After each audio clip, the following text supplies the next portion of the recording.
बघा, नारळी पौर्णिमेनिमित्त आपला नारळी भात तयार झालेला आहे. अगदी गुळातला, कुकरच्या एका शिट्टीत झटपट तयार होणारा. खायला म्हणाल तर अप्रतिम चव तर खूपच सुंदर आहे. जी कलरही खूप सुंदर आलेला आहे. आपल्या कोकणात नारळी पौर्णिमा म्हटले की प्रामुख्याने नारळी भात हा बनवला जातो. तर मऊसूत आणि रसरशीत कुकरमध्ये गूळ घालून अगदी 5 मिनिटात नारळी भात कसा बनवायचा ते आपण पाहणार आहोत. नमस्कार मंडळी, मी रश्मी किचनमध्ये तुमचं खूप खूप स्वागत आहे. चला रेसिपीला सुरुवात करूया. हे मी बासमती तांदूळ घेतलेले आहेत. असं लांब दाण्याचे एकदम जुने असे तांदूळ आहेत हे बासमती. हे तांदूळ 2-3 वेळा स्वच्छ धुवून असे अगदी 15 मिनटं ते 20 मिनटं असे धुवून ठेवलेले आहेत. आता आपल्याला 20 मिनटं झाली. आता हे तांदूळ मी नितळून घेते अगोदर. हे संपूर्ण तांदळातलं पाणी असं काढून घ्यायचं आणि 5 मिनिटं ठेवून द्यायचं. आपले तांदूळ नितळत आहेत तोपर्यंत 1 चमचाभर मी तूप घेतलेलं आहे आणि आपण कुकर घेतला आहे. कुकरमध्ये चमचाभर तूप टाकून घेतलं. तूप गरम झालं त्याच्यामध्ये आपण हे दालचिनीचे तुकडे 2, हे 3 दाणे काळी मिरीचे, 2 वेलची, 2 लवंगा असं सर्व टाकून घेतलेलं आहे. मी चांगलं असं आता हलवून घेते. त्याच्यामध्ये जे सर्व ड्रायफ्रूट पण टाकून घेते, काजू, बदाम, मनुका. आपण तांदूळ नितळत ठेवला होता, बऱ्यापैकी कोरडा झालेला आहे. तो आता ह्याच्यामध्ये चांगला असा भाजून घ्यायचा. हो, तुपामध्ये चांगला असा भाजून घेतला की आपला जो भात होणार आहे तो अगदी सळसळीत होतो. बघा, आपण हे तांदूळ भाजून घेतला होता चांगला असं 5 मिनिटं असं एकदम सुट्टा झालेला आहे. बघा, असा चांगला भाजूनही झालेला आहे. त्याच्यामध्ये आपण पाणी टाकून घ्यायचं. तर पाणी किती टाकायचं? हे 1 कप आहे, त्याच्यावर आपले तांदूळ होते ते 1 कप आपण नारळ ओलं खोबरं टाकले.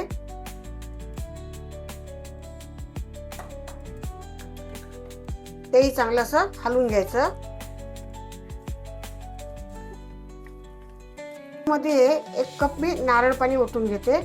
आपण जो नारळ किसला होता तर नारळ फोडून जे पाणी निघालं ते पाणी आहे.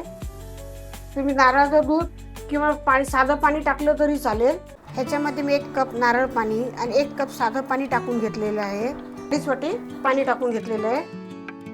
आता तांदूळ जेवढा जुना असतो तेवढं आपल्याला पाणी लागतं जास्तचं थोडंसं. तर मला 2.5 कप हे पाणी लागलेलं आहे. त्याच्यामध्येच हे थोडंसं मी केशराचं दूध पण टाकून घेते, म्हणजे कलर छान येईल. चांगलं असं हलवून घ्यायचं. याला थोडंसं उकळी आणून देते.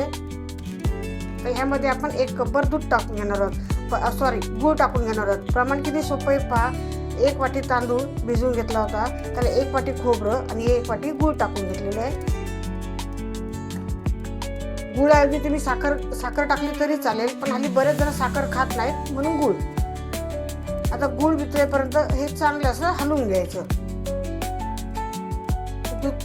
गूळ चांगला वितळलेला आहे आणि आपल्या भाताला कलरही किती सुंदर आलेला आहे. गूळ घेताना काळा न घेता थोडंसं नरम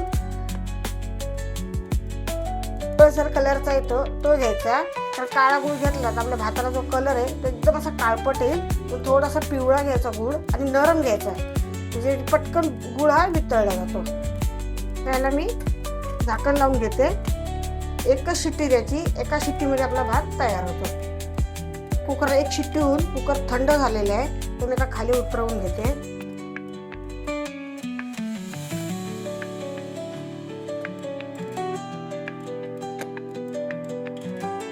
तुम्ही पाहू शकता भात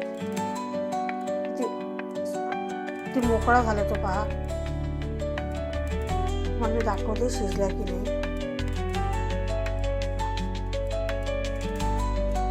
त्याच्यामध्ये मी ही भाजलेली खसखस आहे ती थोडी टाकून घेते. तुम्हाला आवडत असेल तर टाकायची, नाही टाकली तरी चालते. पण माझी आई नेहमी म्हणायची खसखस जर दाताखाली आली ना की खायला भात खूप छान लागतो. आणि थोडंसं जायफळ, म्हणजे चांगलं असं मिक्स करून घेते. आता हलक्या हाताने मिक्स करून घ्यायचं. आपला भात हा रेडी झालेला आहे. आपण तो आता काढून घेऊया. आता भात मी याच्यामध्ये बघा, नारळी पौर्णिमेनिमित्त आपला नारळी भात तयार झालेला आहे. अगदी गुळातला कुकरच्या एका शिट्टीत झटपट तयार होणारा, खायला म्हणाल तर अप्रतिम चव तर खूपच सुंदर आहे याची, कलरही खूप सुंदर आलेला आहे। तर तुम्ही म्हणाल की 5 मिनिटात हा भात कसा तयार होतो, तर सर्वप्रथम आपण हे तांदूळ 20 मिनिटांनी भिजत टाकले होते। तांदूळ भिजत टाकले त्याच्यामुळे ते पटकन भिजून झाले आणि आपला भात हा झटपट तयार झाला। तर तुम्हाला ही झटपट नारळी भाताची रेसिपी कशी वाटली ते कमेंटमध्ये सांगा, तुमचा अनुभव शेअर करा आणि आपल्या चॅनलला लाईक, शेअर, सबस्क्राईब करायला विसरू नका। धन्यवाद। जय श्री कृष्ण। पुन्हा भेटू नवीन रेसिपीसह।